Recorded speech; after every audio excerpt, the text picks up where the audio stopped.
Welcome back. Okay, so to review, we've gone over this index action and seen how with JavaScript, very similar to the way it's done in Ruby, in Rails, what the index action does as far as going out and grabbing all of our users in the model and then displaying them in an index action. Or excuse me, in an index EJS file in the view, the template view. But as I was looking at this, I realized I needed to know more. I needed to know, okay, with this user controller, in Rails I see how we have a class user controller and it inherits from the application controller and we get all this functionality as a result. How is that actually working in Sails? And Sails makes things very easy to do. At least at the beginning, I think there's some kind of fundamental building blocks that you need to look at, or at least I need to look at, in terms of the lower level node code. And really to differentiate, hey, what's Sails doing and what is it bringing to the table? So I created a project for myself, which was to try to emulate some of this functionality. What would it take to do that, building my own web server in Node, grabbing the URL params, all of that. And it was really, really instructive, and I want to share it with y'all. So let's look at step one. So step one is going to be creating an HTTP server in Node, which is really easy to do, but it causes you to kind of have to understand some fundamental building blocks of Node. And you'll notice here I've got two ways of creating a server. One is using an anonymous function and one's using a name function. We're going to get into all that. But first, let's look at this line by line. So our first line is creating a variable, in this case HTTP, and assigning its value to the module HTTP. And to remind you, what is a module?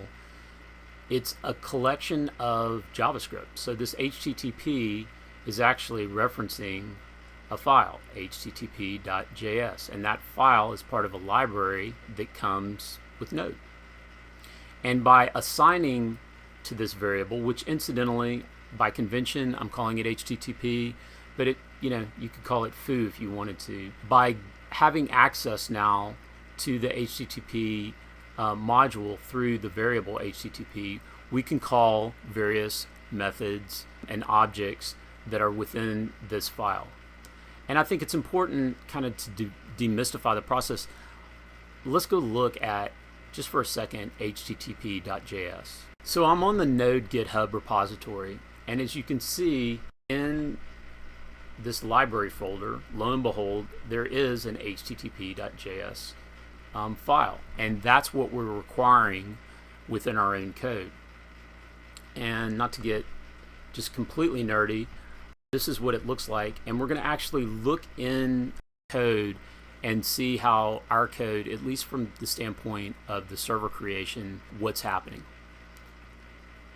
So let's go back to the code. So with the HTTP variable, we can get access to create server. And this create server method, well, wait a minute, there's arguments being passed to this method. Wow, the argument's a function. How in the world can we pass a function as an argument to another method? Well, in JavaScript you can, and it's a very, very often used pattern. You're going to see it over and over and over again, and after you use it a while, it will become more familiar. In this case, it's an anonymous function that we're passing as an argument. So from here to here, this is the argument that we're passing to create server. But why are we doing that?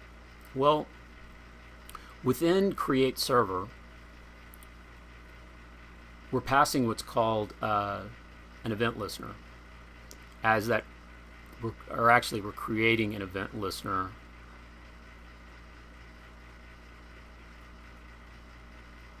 within this function. And the function is actually the callback that's the result of when the event, in this case a request. So when the server starts, and you know what, let's actually look at this without an argument first. So I'm going to go back to the code, and we could do this with either version, either the named version, the named function here that we're passing into create server, or the anonymous function. I'm just going to take that out. So now we're left with this create server method with no arguments. And it's not going to do much.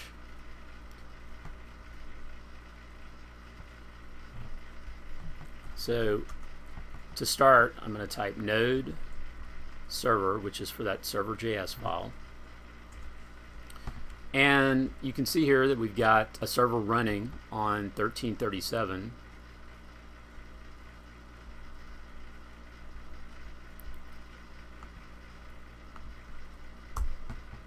But nothing's going to come back. And that's because within our code, we haven't passed anything to the event listener to say, hey, when this event happens, I want you to do something. And that's what we're going to write next. There's a thing called an event loop that Node is using, and there's an event queue. Let's see if I can spell here. So in this event loop,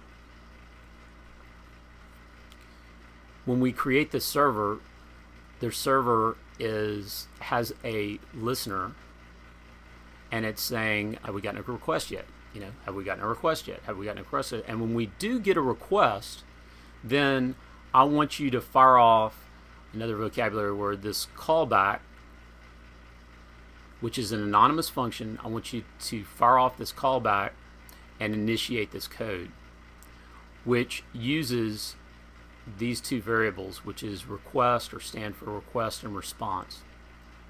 So the request object is going to give us lots of information about what was requested from our server, and the response is what we decide to respond with as a result of that request.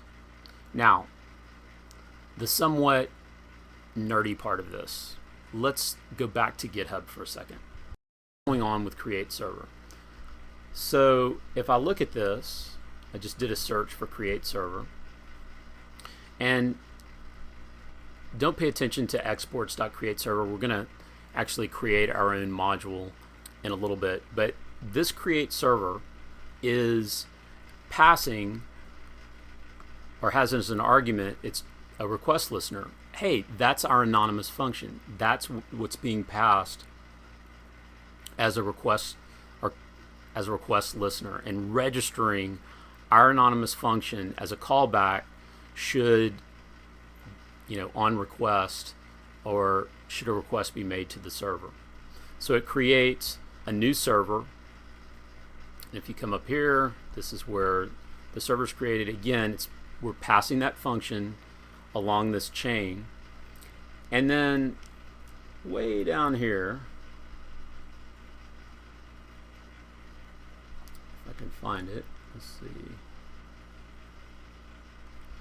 So around line 2017, what's happening is when the event happens, which means when there's been a request to the server, Node is going to emit right here and pass back, or run our callback, and it's going to pass request and response that we've given it. Okay, that's the last time I'm going to go into the actual Node file, but I wanted at least one example where you can kind of see Node working at a low level up close. All right, let's go back to the code. So we have this anonymous function that we passed to create server. It's registered an event listener, and in this event loop, when the server gets a request, it's going to issue a callback, and our callback is this function. And that is going to utilize this response variable, and we're going to respond back to whoever requested this with, in the heading, a 200 with a content type of text plain, and then we're going to print out, when we end this response, we're going to print out to the browser or whatever makes the request, hello world. Now we can do that in a more verbose way, and I'm going to take a look at that right now. And that more verbose way is to have a named function here. So same code, or at least same functionality, but instead of passing it as an anonymous function, I'm going to be more verbose and say, here's the name of that function, and we're going to write that function out right here. Sometimes, you know, at the very beginning of learning something, the more verbose way is just better. So again, let's go back to the code. So we have two files here. They both do essentially the same thing, one in the verbose way, which is a named function, and one as an anonymous function. And I'm going to go ahead and rerun or restart our server. And let's go back to it. And this time, when we make a request, we're going to get back hello world. Okay, in the next section, we're going to take this a little bit further and beyond, you know, creating the server, and we're going to actually look at, if we put in a URL path, how we can capture that. So I'll see you at the next video.